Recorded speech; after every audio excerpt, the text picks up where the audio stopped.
Hi friends, I'm Chris and I teach digital marketing for DIYers. In this video, I'm going to share with you how to install a WordPress plugin.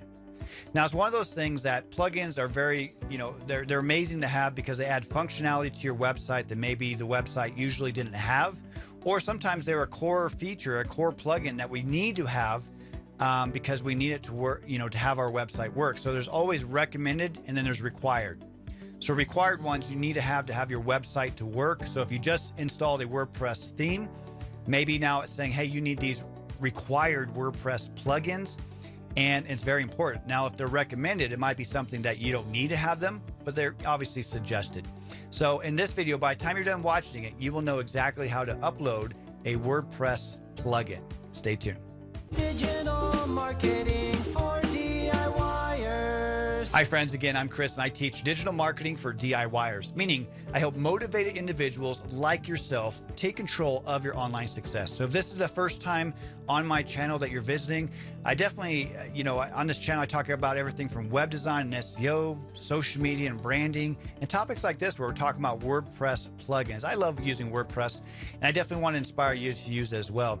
But would you do me a favor?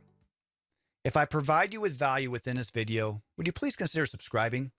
All you have to do is hit the little subscribe button underneath this video and hit the bell notification. That way you never miss a future episode.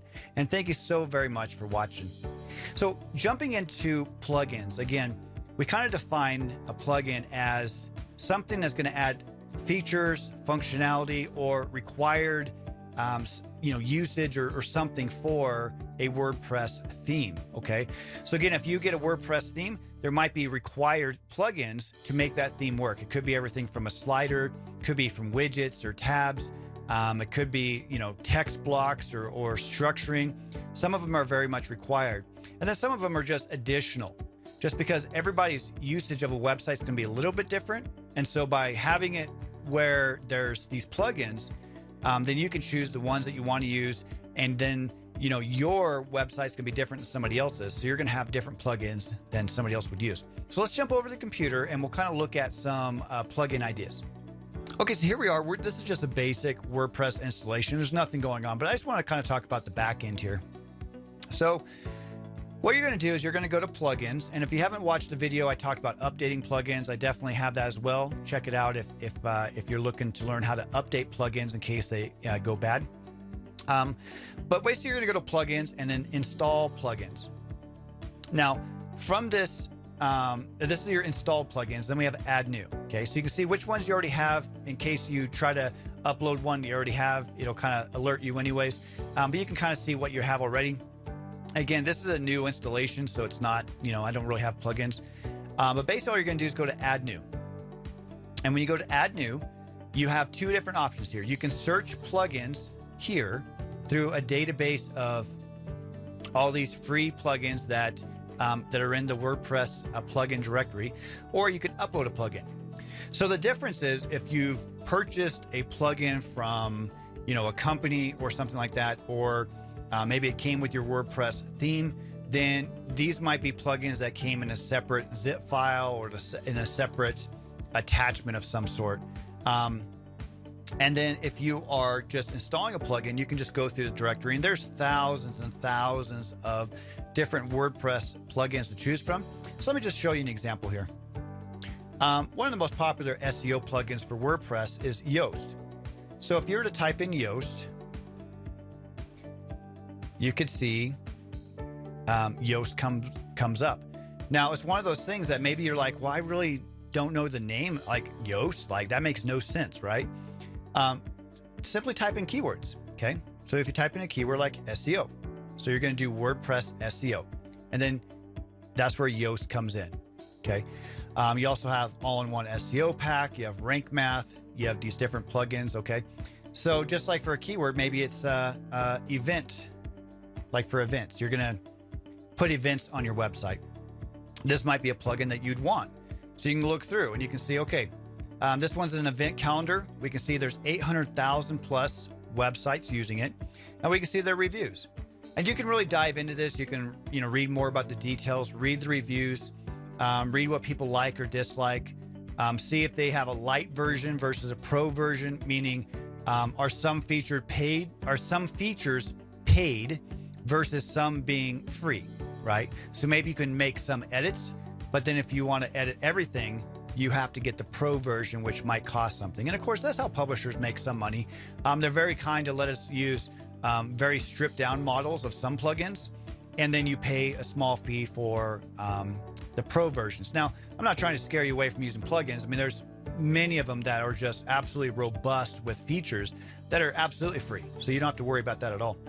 Also too, like if you're into podcasting or something like that, there might be a plugin that adds your podcast, feed and things like that onto your website. So not everything is going to be, it might be something that you have to use for something else. Okay. So again, if we were to install the events, we would add that. Okay.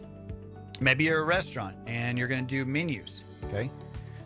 Now a menu could be for restaurants. It could be a menu for your website. Okay.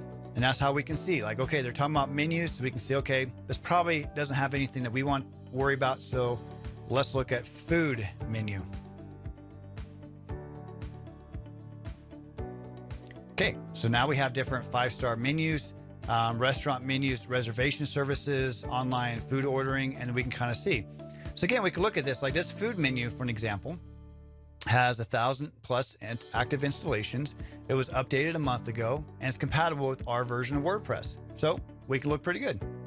But let's look at some of these other ones. Here's a WooCommerce food menu one. It says it was last updated 12 months ago and is untested with your version.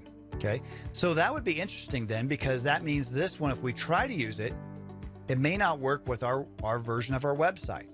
Okay, so again, when we're looking at plugins, it's good to take in everything to see when's the last time it was updated.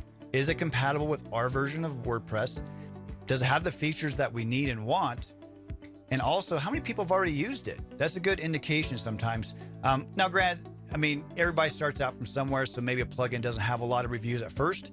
But it's one of those things that, the ones that are time tested, definitely have a following. Okay. So let's go back for an example and let's type in SEO again as our keyword. And again, if you know the name of the plugin, you can go right to it. So basically, to install a plugin, once you see like, okay, this is compatible, updated 6 days ago, lots of reviews, we click install now. And you see it's working, has a little spinny arrows there. It's installing.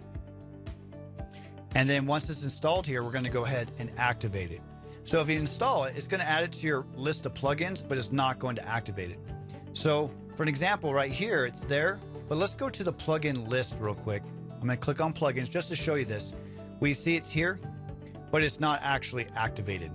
So we have it, but we're not actually using it, which is kind of a big feature. Okay. So let me go back to that real quick. So we have activate, so we can go ahead and activate that. Okay, so now it's activated. So now each plugin is a little bit different. They might have settings here. They could have premium stuff that you can purchase. They might ask for an activation license or code. If you bought a premium plugin, they might have a section where you add your license number and things like that to be able to use the plugin. And then over on this side, we can see that now we have SEO Yoast here. Okay, so this is, or SEO, this is the plugin. Okay, so some plugins will show up underneath appearance, could be under plugins, in terms of how do you change the settings. Okay, some of them might be under settings. Some of them might be in different areas. Some of them might just create its own kind of directory here. Okay, let me show you another example on my website here. Is I have pretty links is I use for affiliate links. Elements from Elementor, it added its own thing there. Under appearance, you might have theme options and stuff like that. Also, like I'm using rank math for this one, testing out this plugin. So it might add an additional directory over on your left side on your dashboard. But it's really one of those things that every single plugin is going to be a little bit different. And so you might just have to read through the documentation to see how do you get to it. Okay. And then from there, you can basically set it up. So let's just do this one more time. So again, if you purchased a plugin, when you go to add new, and again, you would do this. So let me just, so if we're going down plugins here, when you click on plugins, you can click on plugins, or you can just hover over and then click on install install plugins, see which ones you have, or add new. If we click on add new, now we have the option to upload a plugin. So if we click on this is where you would actually upload a plugin to your installation, okay? Or you would search a plugin. And so again, like Elementor is an extremely popular page builder. So I know the name of that. So there's 4 million people using it. And then I would click install and install it. But you might just want to go to more details and actually just read about, okay, what does it do? What does this plugin do? How do you install it? Okay, do I have the right requirements to install this? And some of this gets very technical, but you probably most of the time don't have to worry about it. I have seen some people's websites where they're very outdated for their web hosting, but most people's websites are pretty much up to date. FAQs, you can go through any questions they might have. I really like the screenshots because I like to see what a plugin kind of looks like. And then of course you can read the reviews, and Elementor is an amazing plugin for a page builder. So if I wanted to add this, I would just click install. And again, it's just trying to install there. And then on the last one, I showed you what it looked like in the plugin directory where we had all the plugins or, our installed plugins, but it wasn't activated. So this time we're just going to go straight in. We're just going to go ahead and activate it. So once it's done installing here, it says it's installed. We're just going to click activate. Okay, so you don't have to leave this page. You can stay on there. It says, welcome, create our first page. We're ready to rock and roll. So that's how simple it is to install a WordPress plugin. And again, if you go to like my website, for an example, you can see some of the tools that I use. Click on tools I use. Makes sense, I named it that, right? But you can go down here and you can see like ThemeForest has a lot of plugins. 𝗦𝗽liche has a lot of plugins as well. Astra is a great place that has plugins and WordPress theme. I truly love that WordPress company. Also AppSumo has great deals for sometimes with WordPress and things like that. So these are my affiliate links, and so they do help out the channel if you do find something you like. But again, when you go to ThemeForest or something like that, you're going to find a bunch of different themes, or themes and plugins. But it could be a plugin that you're really looking for that's a paid version. And again, if you pay for it, then you're going to install it differently than you are if you're just going to search for it. But again, it's very simple, very easy. And when you update your plugins, again, it's very simple to take care of that. And I have videos on that if you like to watch those as well. So thank you so much for watching this video. I definitely hope this has helped you understand how to upload a WordPress plugin. One real quick thing, how do you delete a plugin real quick? Let me show you that before we split, okay? Okay. Let's just say you want to deactivate a plugin. So say I don't want to use Elementor anymore, just click deactivate. And now sometimes ask you questions, and now it'll take it away. And then if I wanted to delete one, you just click delete and it'll delete it. Okay. Just real quick bonus tip there for you. So that way, if you add one you don't like, you're like, oh man, this completely broke my website, just deactivate it. That should put your website back to how it was. And then if you just don't want it, you're never going to use it, just go ahead and delete it. So thank you so much, friend, for watching this video. And until next time, I do hope that you find success online, offline, and in your life. God bless.